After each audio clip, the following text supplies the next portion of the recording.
میاں صاحب، سب سے پہلے پاکستان تحریک انصاف کے فیاض الحسن چوہان صاحب کہتے ہیں کہ آپ کے خلاف مقدمہ جو ہے وہ دائر کریں گے. پھر ہم نے دیکھا کہ کیسے فواد چودھری صاحب نے کہا کہ آپ شطرنج کے مورے ہیں اور اصل جو زبان ہے وہ میاں نواز شریف کی ہے. اس پہ آپ کیا کہیں گے؟ نہیں، پہلی بات تو یہ ہے، میں بڑا کلیئر کرتا جاؤں، بدقسمتی ہے کہ ہم جید صحافیوں پہ، پولیٹیشن پہ 72 سالوں سے، بلکہ میں تو کہوں گا کہ آپ کی فیملی کے حوالے سے بھی کیا کچھ نہیں کہا گیا اور کہا جاتا رہا اور کیسے کیسے مقدمات بنتے رہے. میں اس کے باوجود بھی کسی کو غدار کہنے کے لیے تیار نہیں ہوں. میں یہ کہتا ہوں کہ اگر آپ کہتے ہو کہ پاکستان کھپے، یہ کون کہے گا کہ پاکستان کھپے نہیں؟ آپ صرف پاکستان کھپے کہنے سے گزارا ہوگا. میں تو یہ کہتا ہوں کہ جمہوریت کھپے، میں کہتا ہوں کہ عوام کھپے. یہ کون کہے گا کہ آئین کھپے نہیں ہے؟ ہم جو جدوجہد کر رہے ہیں، ہم یہ کہتے ہیں کہ آپ اس پاکستان کے لیے جس میں لوگوں نے قربانیاں دی ہیں اور خاص طور پر یہاں ماؤں، بہنوں، بیٹیوں کی عزت، ان کا تحفظ یقینی ہونا چاہیے. میں آپ سے سوال کرتا ہوں منیزے کہ میں نے کہا غلط کیا ہے؟ میں یہ کہتا ہوں کہ اگر جو تھریٹ دیا گیا، جو دھمکی دی گئی مریم نواز شریف کو، اور جس طرح میں نے کوٹ کیا بے نظیر بھٹو شہید کو، تو اگر اس وقت ان کے ملزموں کو جو انہوں نے نام لیے تھے ان کو کٹہرے میں لایا جاتا تو شاید یہ سلسلہ رک جاتا، جو کہ نہیں رکا. میں یہ آج بھی کہتا ہوں اور میں اس سے قطعاً پیچھے ہٹنے کے لیے تیار نہیں ہوں کہ خدا نہ خواستہ ایسا موقع آیا تو کیا ہم ان کو کٹہرے میں نہیں لائیں گے؟ کیوں نہیں لائیں گے بھائی؟ پاکستان کے آئین قانون سے کون اوپر ہے؟ کٹہرے میں لائیں گے، مگر اس سے پہلے میاں صاحب جو آپ نے ایک بات کہی ہے کہ مریم نواز صاحبہ کو جان کا خطرہ ہے، کہ ان کو دھمکیاں دی گئی ہیں. پھر میاں نواز شریف صاحب نے تو نام لے لیے، انہوں نے بتایا کہ کہاں سے دھمکیاں آ رہی ہیں اور کہا گیا کہ مریم نواز صاحبہ کو کرش کیا جائے گا. آپ کی اپنی بھی اسیسمنٹ ہے، کیا آپ سمجھتے ہیں کہ یہ محض دھمکیاں ہیں، یا آپ سمجھتے ہیں بات آگے نکل سکتی ہے اور ان کو یقیناً خطرہ ہے، اور اگر خطرہ ہے تو پاکستان مسلم لیگ نون اس کے بارے میں کرے گی کیا؟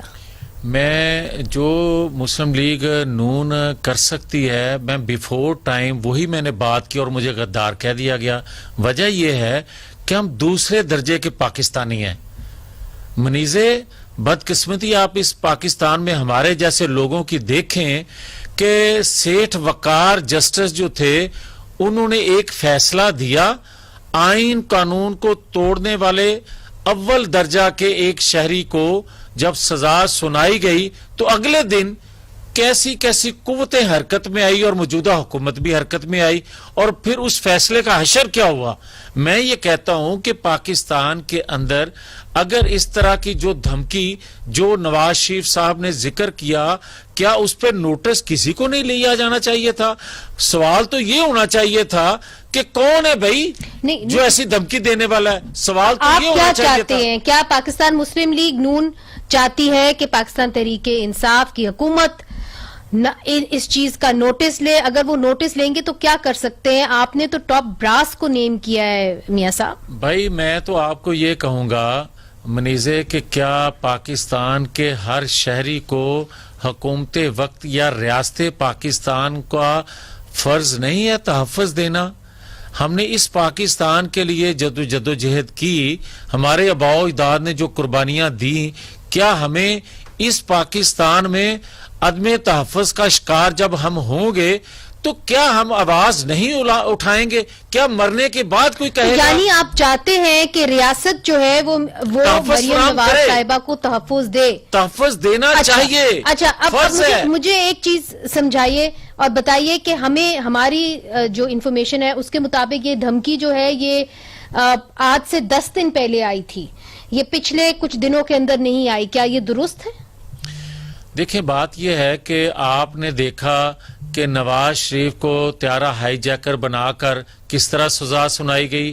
آپ کے علم میں ہے کہ نواز شریف کو ارشد ملک کے ذریعے کس طرح سزا دلوا کر نااہل کیا گیا. آپ کے علم میں یہ باتیں ہیں کہ جب ایک وزیر داخلہ یہ بات کرے کہ یہ اسٹیٹ کے کینڈیڈیٹ ہیں تو کیا اس وقت اداروں کو نوٹس نہیں لینا چاہیے؟ کیا جب ایک پنجاب اسمبلی کے سپیکر جو بات کریں. جاوید صاحب یہ جو دھمکی تھی کیا یہ آج سے 10 دن پہلے آئی تھی؟ دیکھیں منیزے، بدقسمتی ہے، میں تو پھر وہ بات دہرا رہا ہوں، بار بار دہرا رہا ہوں کہ یہ روش ختم ہونی چاہیے کہ پاکستان کے پولیٹیشین بھیڑ بکریاں ہیں یا صحافی بھیڑ بکریاں ہیں کہ جب ان پر ملبہ ڈالنا ہو تو ان کو غدار کہہ دیا جائے، ان کو ڈاکو چور لٹیرا کہہ دیا جائے اور ان کو ٹھوک دیا جائے. میں یہ پوچھوں گا آپ سے کہ منیزے مجھے میرے سوال کا آپ جواب دے دیں کہ لیاقت علی خان کے قاتلوں کو آج تک پکڑا گیا؟ مجھے یہ کوئی بتائے کہ محترمہ فاطمہ جناح کو غدار کہنے والوں کو کٹہرے میں لایا گیا. ذوالفقار علی بھٹو، ایک سیکنڈ کے لیے، ذوالفقار علی بھٹو یہ میرے جیسے ریئل تھریٹ ہے، یہ میرے جیسے منیزے دیکھیے میری عرض سن لیں، میرے جیسے اہم پی ڈی ایم کا جلسہ بھی ہے جی، اور آپ پی ڈی ایم کے اکثر جو اجلاس ہیں اس میں آپ شرکت بھی کرتے رہے ہیں. یہ بھی بات کی گئی کہ جی اسمبلی سے استعفیٰ دے دینا چاہیے. یہ رپورٹ کیا گیا کہ میاں نواز شریف صاحب کی یہ رائے ہے کہ اسمبلی سے استعفیٰ دے دینا چاہیے. کیا میاں نواز شریف صاحب اور مولانا فضل الرحمان ایک ہی پیج پر ہیں اس حوالے سے؟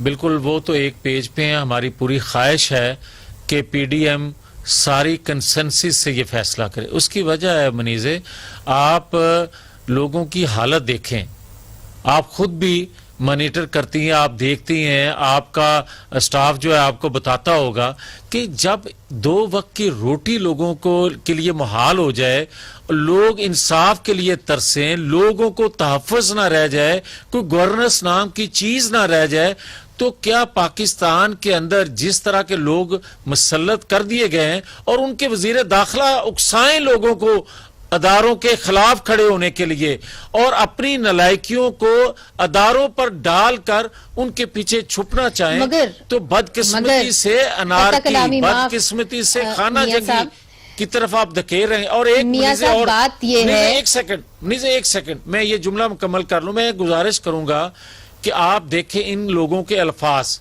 پی ٹی آئی کے لوگوں نے پچھلے 3-4 دن سے کہ جناب مظاہرے کریں، باہر نکل آئیں، جلاؤ گھراؤ، یہی باتیں یا جب یہ اپوزیشن میں تھے اس وقت کرتے تھے. ہم ہاتھ جوڑ کے لوگوں کو کہہ رہے ہیں کہ خدا کے لیے پاکستان پر رحم کریں، کسی طور پر بھی اشتعال میں نہ آئیں، یہ جو کچھ کہتے ہیں انہیں کرنے دیں، کیونکہ یہ 1 نمبر کے پاکستانی ہیں، ہم دوسرے درجے کے پاکستانی ہیں. ہم تو وہ حساب ہے ہمارا کہ ایک بچے کی 2 دعوے دار مائیں ہو گئی، اور جب قاضی نے یہ کہا کہ اس کو 2 حصوں میں تقسیم کر دیا جائے تو حقیقی ماں نے کہا کہ نہیں، سارے کا سارا یہ اسی دے دیں، کم از کم میں اس کو زندہ تو دیکھ سکوں گی. ہمارا تو حال یہ ہے کہ ہم کچھ کہہ بھی نہیں سکتے. جو کچھ ہو رہا ہے اس کے باوجود ہم کہتے ہیں کہ خدا کے لیے صبر کریں، کم از کم پاکستان بچا رہے. میاں صاحب، آپ کے اندر بھی تو یونٹی کی بات کی جاتی ہے. یہ بھی سوال اٹھایا جاتا ہے کہ جو حال ہی میں الیکشن ہوا جس کے اندر گیلانی صاحب جو ہے ان کو فتح حاصل ہوئی، وہاں پہ آپ کے ہی ایک ممبر تھے پاکستان مسلم لیگ نون کے ایک سینیٹر جنہوں نے ان کے حق میں ووٹ نہیں ڈالا. تو جب آپ کہتے ہیں کہ اسمبلی سے آپ لوگ استعفیٰ دیں گے، آپ کیا کانفیڈنٹ ہیں کہ پی ڈی ایم کے جتنے بھی سینیٹرز یا نیشنل اسمبلی میں ایم این ایز بیٹھے ہوئے ہیں وہ استعفے جمع بھی کرا دیں گے؟ منیزے، جہاں تک آپ کا یہ سوال ہے تو مسلم لیگ نون کا تو کوئی ایک ممبر ایسا نہیں جس نے استعفیٰ نہ دیا ہو، وہ تو سارے کے سارے لیڈرشپ کے پاس موجود ہیں. اب سوال آپ نے جو کیا ہے کہ ایک بندے کو کوٹ کر کے، تو منیزے آپ دوسرے بندے کو بھی کوٹ کریں جو ایک سینیٹر نے کہا کہ مجھے فون کال آ رہی ہیں. آپ مجھے یہ بتائیں کہ ان حالات میں پھر ہم جو جدوجہد کر رہے ہیں آئین قانون کی بالادستی کی، پھر جب ہم یہ کہتے ہیں کہ عوام کھپے، جمہوریت کھپے، آئین کھپے، تو کیا ہم غلط کہہ رہے ہیں؟ پاکستان کھپے تو روز ہم کہتے ہیں. کوئی بندہ ایسا بتائیں جو خود کو پاکستانی کہتا ہو اور اس دھرتی ماں سے پیار نہ کرتا ہو. خدا کے لیے یہ کچھ کہنے کی ضرورت تو نہیں ہے کہ میں پاکستانی ہوں, میں پاکستان سے محبت کرتا ہوں. او بھائی, اگر ہم پاکستان سے محبت کرنے والے لوگ نہ ہوں تو اس آئین قانون کے لیے جدوجہد بھی نہ کریں. ہم کڑتے ہیں, ہم منافق نہیں ہیں. ہم جو کچھ دیکھ رہے ہیں اس کے مطابق اپنی زبان پر لا رہے ہیں کہ خدا کے لیے اس پاکستان پر رحم کریں. یہ ہے ہمارا ایجنڈا, یہ ہے پی ڈی ایم کا ایجنڈا, اس لیے جدوجہد کر رہے ہیں.